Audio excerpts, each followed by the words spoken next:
I'm Dr. Stacy Reuille-Dupont. I like to break psychology and physiology of the experience down into bite-sized pieces so you can stay on track and keep your life moving forward. How you go through life isn't all in your head, it's also in your body too. Are you an emotionally sensitive person and feel like you take on other people's emotions? Today we're going to talk about how humans resonate with each other, but just because you might be able to empathize and understand doesn't mean you have to take on someone else's pain or their joy.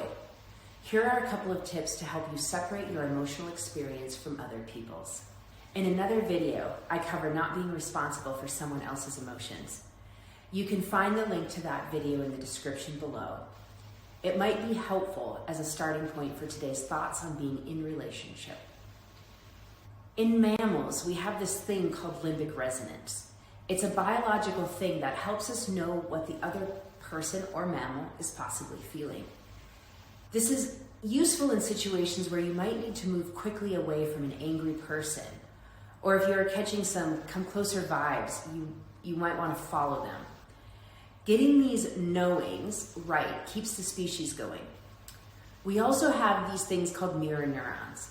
Now there's some debate in how these little things work in our brains, but the basics is that these neurons allow us to recognize and copy what the other person is doing, even if we never move a muscle. Our brains pick it up. Sometimes we don't even realize that we're doing it. If you're interested, try this little fun experiment next time you're at a restaurant. Notice how people sitting with each other often move to mimic each other while they eat and visit. Often these folks don't even know they're copying each other, but they move their bodies to match. Their posture matches. This is a tool to help both parties feel safe. It's a welcoming gesture when posture matches, especially when it's open and kind. Even when it's aggressive, our biology welcomes the match so that we know what to prepare for. These aspects of our communication are nonverbal. And nonverbal communication is over 80% of our communication. So mind it wisely. Now that we have some understanding of the physiology that drives our psychology, let's look at where this can go sideways in relationship. Some of us were gifted with high levels of empathetic resonance. We often feel and even amplify what others are feeling. This can feel confusing because we don't always understand why we feel the way we do or why it's so intense. It's confusing. Sometimes our own emotions get mixed up with the other person's and they blame us for the emotional exchange, even if we didn't start it. As a result of this gift, we are sensitive to our environment and to others. However, sometimes we feel like a clam without a shell, not like it's a gift. We feel so raw and everything just seems to be poking at us. Here it's helpful to understand our own energetic boundaries and keep strong ones around us to keep us focused on our own feelings and not taking on others.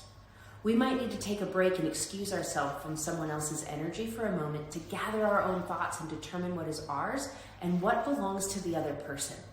It would actually be violent for us to try to take their pain away. It's invalidating. And by allowing the other person to experience their pain, they build their personal strength and they grow. When we are looking at trauma, we can have post-traumatic stress disorder or post-traumatic growth. We all want to process and heal our traumas so we can have post-traumatic growth. This is where the learning happens and we evolve towards our higher selves.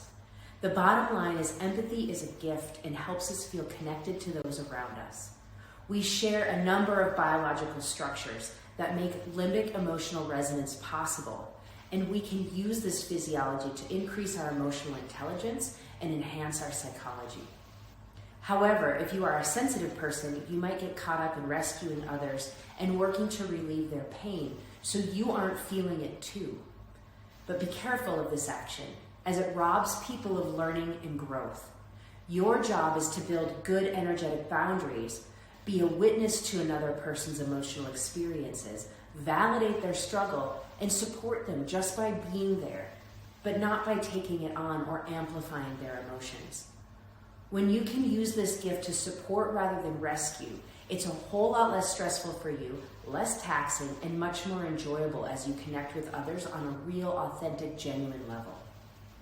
If you are interested in learning more about how to thrive building your health from the inside out, Click the link below to learn more about mind over matter and how physiology and psychology are inextricably linked on my blog at stacyRD.com. If you are ready to get started making changes in your life, then visit our clinic website and check out our professionals. Book your first appointment at studiob.life. That's studio, the letter B, .life. Both links are in the description below. We all work in person with clients in the studio and online with clients from around the world. Currently, I'm offering a limited number of free 15-minute consultation sessions to determine your best game plan to crush your psychology, nutrition, and fitness goals as we get into 2022. If you are looking to optimize yourself, book a consultation session and we'll talk about your game plan. If you like this video and want to understand more about how psychology is really in your physiology, give this video a thumbs up and subscribe to my channel. I appreciate your support. I want to help work on changing your life one small step at a time. If there is something you'd like to see more of in the psychology and physiology realm, reach out. I love to create videos that help people take control of their lives or at least their perspective of how life is going. Remember, it's the small changes over time that build health from the inside out. Thank you for watching and make your life the most healthy you can. Be well.